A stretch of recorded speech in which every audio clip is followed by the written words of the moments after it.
the Pharisees invited Jesus to have dinner with him, he went to the Pharisee's house and reclined at the table. A woman in that town who lived a sinful life learned that Jesus was eating at the Pharisee's house, so she came there with an alabaster jar of perfume. As she stood behind him at his feet weeping, she began to wet his feet with her tears. Then she wiped them with her hair, kissed them, and poured perfume on them. When the Pharisee who had invited him saw this, he said to himself, "If this man were a prophet, he would know who is touching him and what kind of woman she is, that she is a sinner." Jesus answered him, "Simon, I have something to tell you." "Tell me, teacher," he said. 2 people owed money to a certain moneylender. One owed him 500 denarii and the other 50. Neither of them had the money to pay him back, so he forgave the debts of both. Now which of them will love him more? Simon replied, "I suppose the one who had the bigger debt forgiven." "You have judged correctly," Jesus said. Then he turned toward the woman and said to Simon, "Do you see this woman? I came into your house. You did not give me any water for my feet, but she wet my feet with her tears and wiped them with her hair. You did not give me a kiss, but this woman, from the time I entered, has not stopped kissing my feet. You did not put oil on my head, but she has poured perfume on my feet. Therefore, I tell you, her many sins have been forgiven, as her great love has shown. But whoever has been forgiven little loves little." Then Jesus said to her, "Your sins are forgiven." The other guests began to say among themselves, "Who is this who even forgives sins?" Jesus said to the woman, "Your faith has saved you. Go in peace." After this, Jesus traveled about from one town and village to another, proclaiming the good news of the kingdom of God. The 12 were with him, and also some women who had been cured of evil spirits and diseases. Mary, called Magdalene, from whom 7 demons had come out, Joanna, the wife of Chuza, the manager of Herod's household, Susanna, and many others. These women were helping to support them out of their own means. I wanted to make you wonder with this picture what I'm going to be talking about. What's going on here? But first of all, I'm going to sing a little song. It goes like this. Swim, swim, swim, you fool, swim, or else you'll drown. Everything in this putrid pool is trying to pull you down. Yeah, you can laugh about it. Because this is my flip side of row, row, row your boat. And this is the one we keep hearing all the time.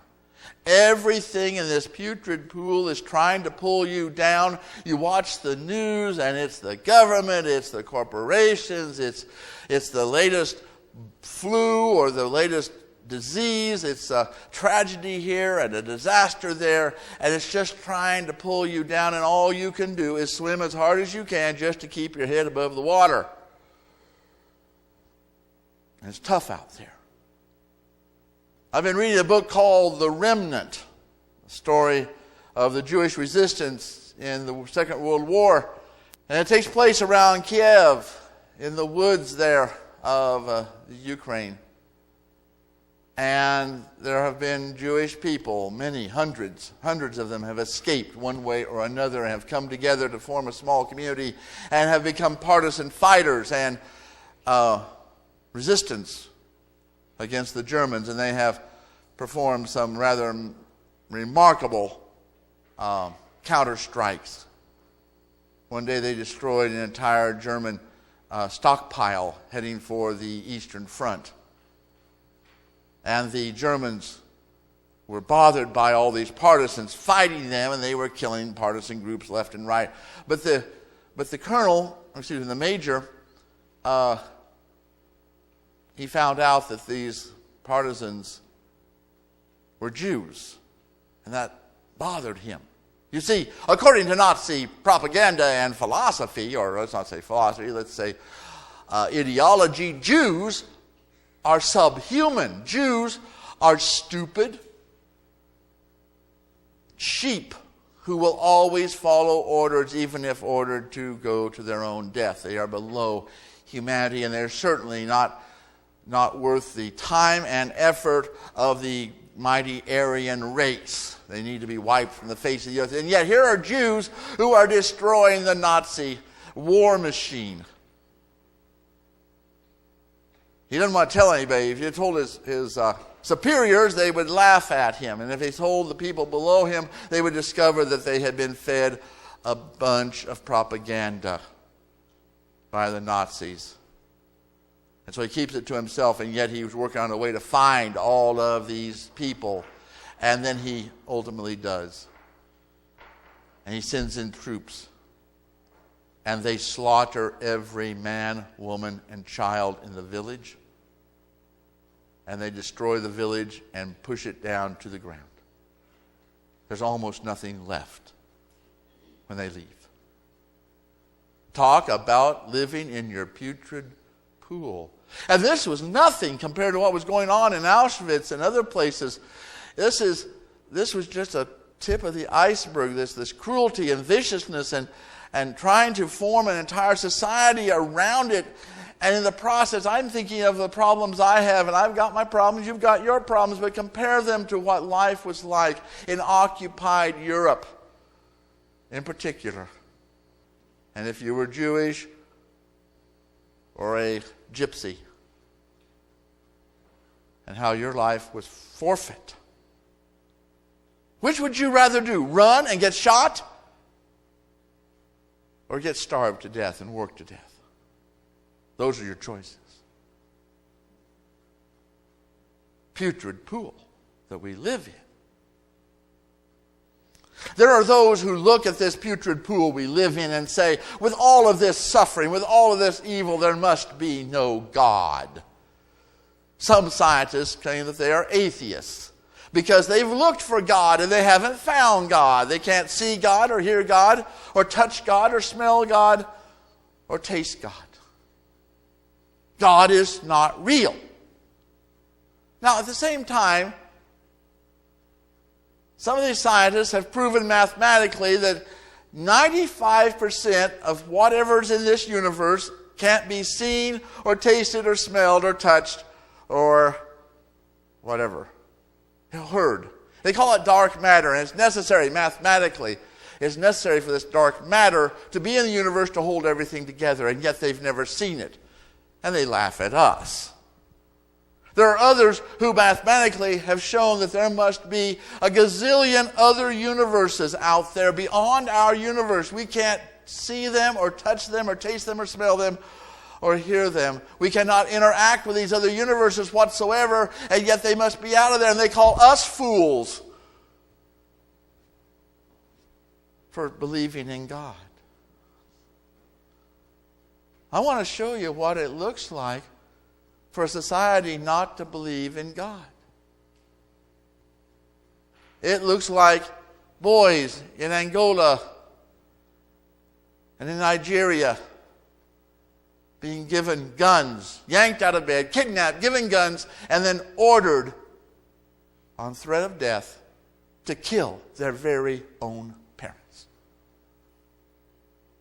That is the putrid pool that we keep thinking we live in, and we do live in it when there is no God. It's the putrid pool of Soviet Russia. It's the putrid pool of Nazi Germany.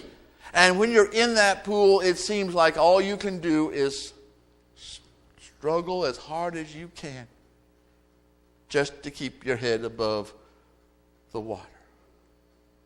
One lady, Ava Kaur, found another way. We'll see what it looks like. On the 40th anniversary of the liberation of Auschwitz, a handful of survivors of this monument to Nazi evil returned. Eva Kaur, with her twin sister Miriam, found a record of their past.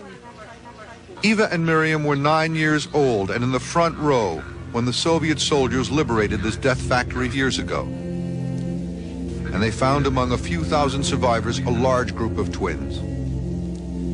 Twins who underwent inhuman medical experiments at the hands of Dr. Joseph Mengele, the camp surgeon at Auschwitz, who was known as the Angel of Death.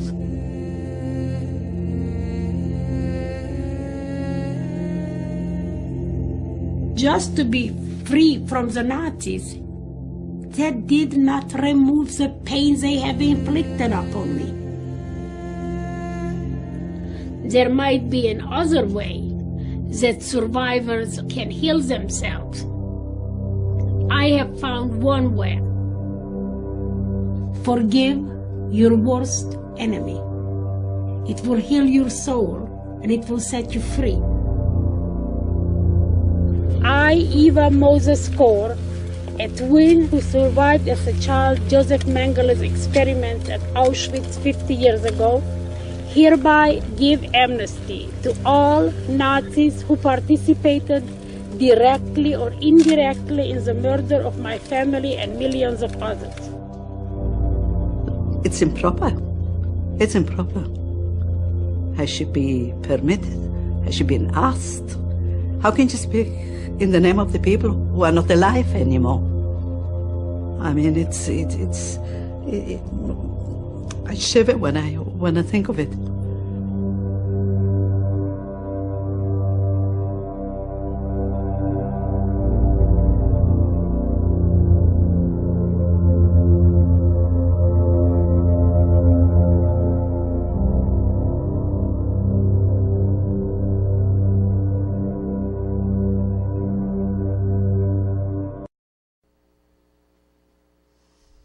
I saw the whole video, the whole documentary. It used to be on Netflix, but it's not there anymore, so I'm going to go ahead and get a copy and have it here at the church if you want to see it. It on one hand, it is chilling. On the other hand, it opens our eyes to the possibilities because we don't believe it. By golly, we know that when Hitler or Mengele died, they received a particularly warm welcome into eternity, didn't they? A particularly warm welcome. We want them to go to hell. That's probably the only reason we've got hell in our theology, is because we got a long list of people who belong there. They need to be punished for what they did.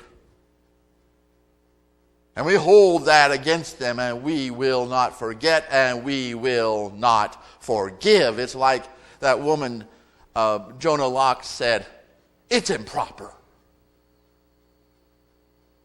It's improper. And yet it's exactly what Jesus taught us to do.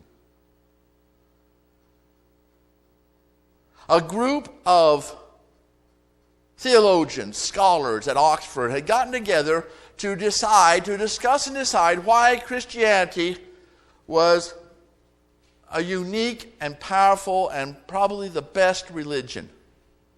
They already believed it, being Christians, but they wanted to work it out in an academic manner. And so they looked at all Christianity and all these other religions. How is Christianity different? They said, well, one God. Said, well, no, lots and lots of religions have the one true God. There are many one true religions, right? Well, what about the incarnation?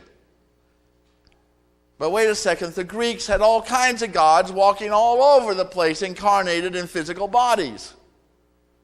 Well, what about resurrection? No, there's resurrection in many, many religions. There's the lost Imam of Islam, and there's Neo in the first Matrix movie, who rose from the dead.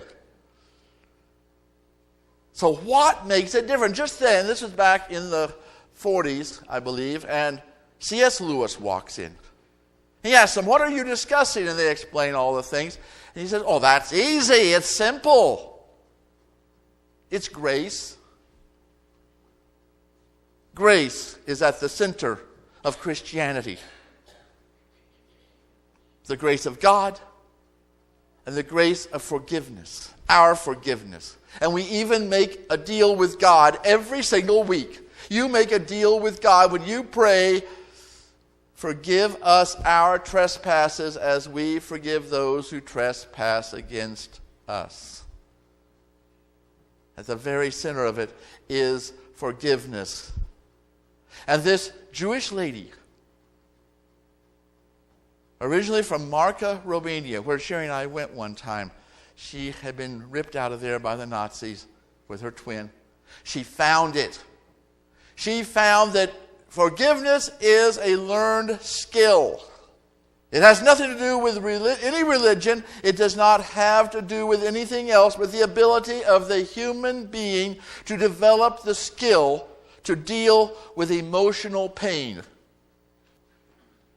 That's the whole of psychology, isn't it? Of psychiatry is to deal with emotional pain, and at the center of it is forgiveness. Why do you think that the shrink wants to know about your past? Not because the shrink wants to know, but you need to know and you need to forgive.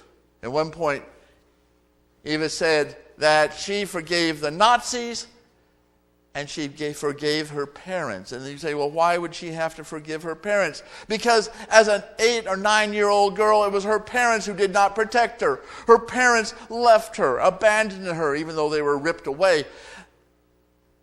Her parents let all these things happen. And she had to forgive them, just as she forgave Dr. Mengele. Forgiveness is the beginning of the road to peace. And we so often would rather keep struggling in our putrid pool. We would so rather struggle in our putrid pool that we do not realize that next to us is this boat called grace. And it's just waiting for us to climb in. Eva goes on. She's been talking about this for 20-some years, ever since this moment at Auschwitz where she gave forgiveness. She has been trying to show people how the forgiveness works. She's been to the West Bank in Israel. And she has been to many, many different schools and synagogues and churches trying to explain this. And there's a clip on the video, the documentary that this fella hears about how forgiveness has changed everything. And he does this. Only God can forgive. No, that's what they said to Jesus. Jesus would show them over and over and over again what forgiveness does and how it changes the world. And they would sit there and harumph, only God forgives. And that's for that reason. Because only God forgives, then I don't have to forgive, right? I can keep those people in my hell. And guess what? It's just like any other resentment. Resentment is taking a poison, hoping that you can take enough, the other person will die. Eva goes on with this video. All I am saying to every person who is hurting, who is angry, what can you lose? If you forgive and it doesn't make you feel free and doesn't make you feel empowered, you can always go back and take your baggage of pain back. No one will stop you. So what can one lose by trying? Forgiveness is nothing more, in my opinion, but an act of self-healing, an act of taking control back over your life. Forgiveness, people who are forgiving are at peace with themselves. They have some inner peace that spreads throughout, and therefore I call forgiveness a seed for peace. Archimedes once said, give me a lever long enough and a fulcrum on which to place it, I can move the world. Well, I think that lever is life, and the fulcrum is forgiveness. And we can change our lives, and we can create a whole new world by forgiveness. Think about how an oar works in a boat. An oar is a lever. You put it in the oar lock, and that's a fulcrum. And it's by that fulcrum that your energy here is spread out over there to move longer distances. And you are moving, not against the waves and not in the stagnant, putrid pool.